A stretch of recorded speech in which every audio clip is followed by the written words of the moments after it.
des travaux de liberté toujours notamment des déviations ñoo la fay xaar bu ko defee ak boobule rond-point boulangerie jaune wutali am tam si kër góor gi bu ngeen tegee sa tànk rek bu ngeen ko dépassé la voie est dégagée mën nga progresser romb cours privé Sacré-Cœur wutali fi nga xam mooy intersection Score Liberté du côté de Bourguiba pas de souci à ce niveau Yacine Seck.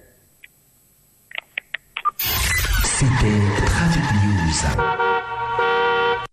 Merci beaucoup Abadiata, à tout à l'heure. Je vous le disais en plus bref, donc la victoire d'Adama Barrow a été annoncée ce dimanche soir par le président de la commission électorale indépendante et d'après les résultats globaux annoncés, le président sortant l'emporte avec 53,2% des suffrages.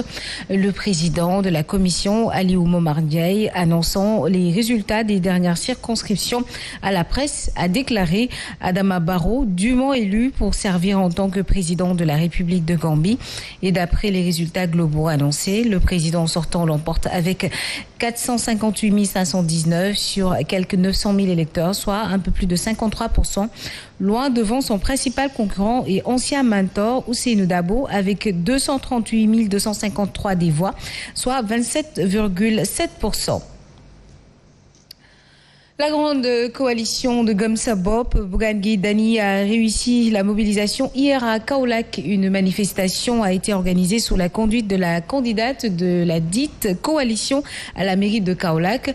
L'occasion donc saisie pour déplorer l'insalubrité de la ville et dire la nécessité de cultiver la paix dans les communautés. Ndeye Khady Diop est avec Alioune Kane, notre correspondant. Nous l'écoutons.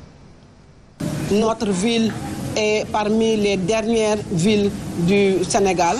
C'est une ville assez sale, une ville avec beaucoup d'ordures, beaucoup de déchets. Et nous avons comme vision de rendre Kaolack propre, verte, de rendre Kaolack agréable à vivre et de permettre aux jeunes, aux femmes de mener une vie saine à Kaolack, à toute la population kaolackoise de mener une vie saine. C'est ça notre vision. Et pour pouvoir atteindre nos objectifs, la pacification de l'atmosphère au niveau de Kaolack, la relation entre le maire et les services techniques, le maire et les chefs religieux, le maire et les populations kaolackoises. Nous devons d'abord veiller à ce qu'il y ait de la paix à Kaolack. Et nous allons à Sibassor où les populations fustigent le non-respect de la responsabilité sociétale d'entreprise de la Sonacos. Elle estime que l'usine pollue gravement la zone, occasionnant justement des maladies chez les habitants. Et pourtant, l'huilier national reste les bras croisés sans aucun soutien à l'endroit des âmes de cette cité. L'insécurité est également décriée. C'est ce que nous dit Alioune Kane. L'usine de la Sonacos implantée à Sibassor pollue la zone sans un retour veillé au respect du principe de la responsabilité sociétale d'entreprise. En plus, la Sonacos n'a aucune utilité pour les habitants de Sibassor qu'elle pollue avec son usine.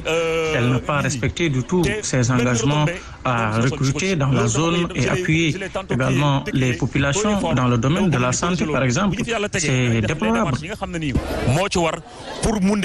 Autre difficulté, l'insécurité.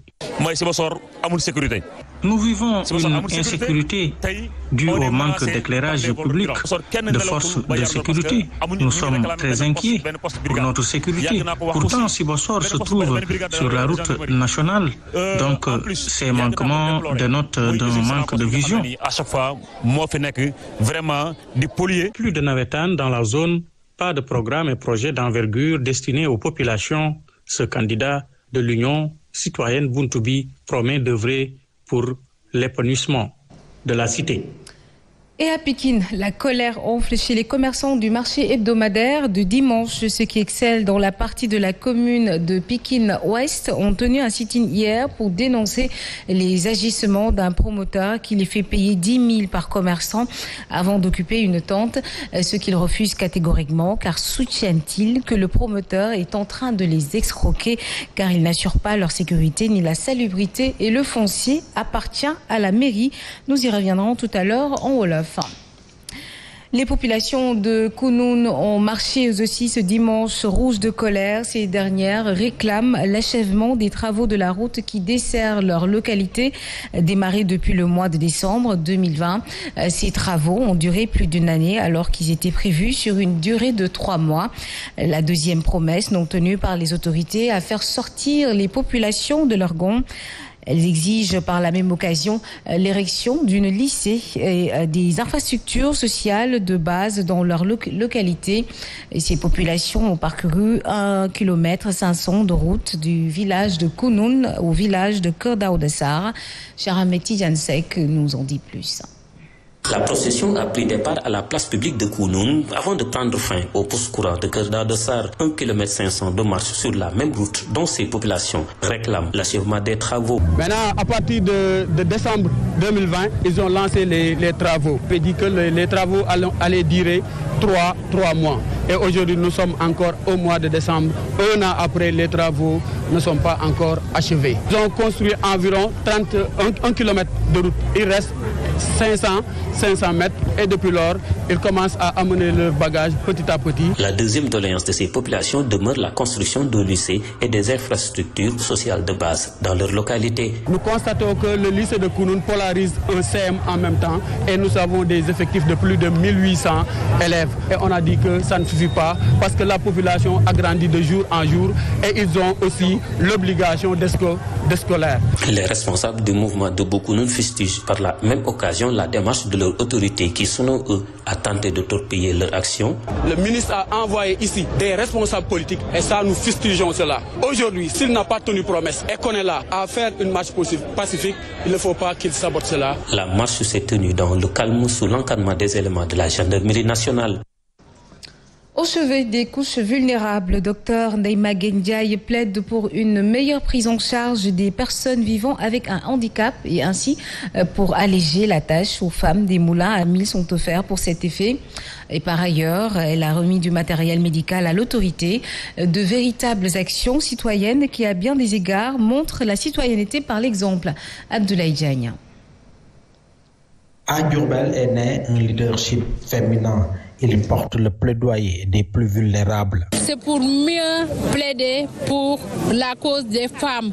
C'est pour mieux plaider pour les couches vulnérables. Cependant, elle invite à l'action citoyenne. Avec aussi les hommes et les femmes de Diourbel, on est ensemble pour mener des actions de développement, pour mener des actions sociales envers les couches les plus vulnérables. À cet effet, elle fait dans la pédagogie par l'exemple. On est venu renforcer les daras, on a renforcé aussi les femmes. C'était notre premier contact avec les personnes vivant avec un handicap visuel.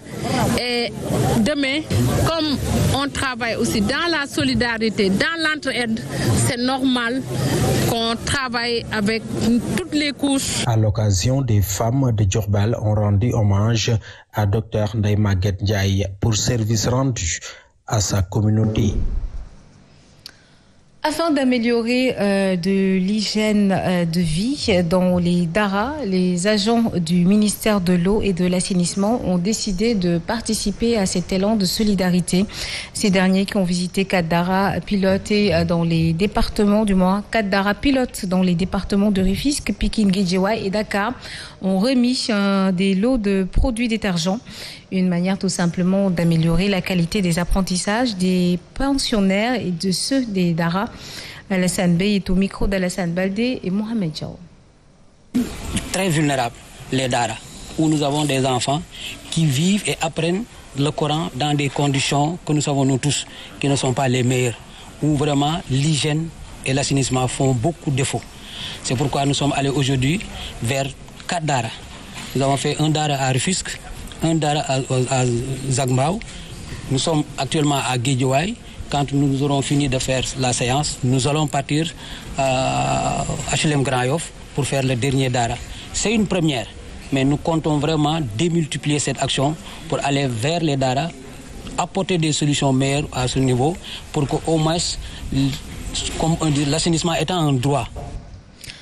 Et nous parlons de cette coopération décentralisée entre l'agglomération de Nîmes en France et la commune de Fimela, une coopération qui a pour but d'améliorer les conditions de vie des populations dans les domaines de l'éducation, de l'environnement et du transport. Le président de l'agglomération a effectué une visite dans la commune de Fimela.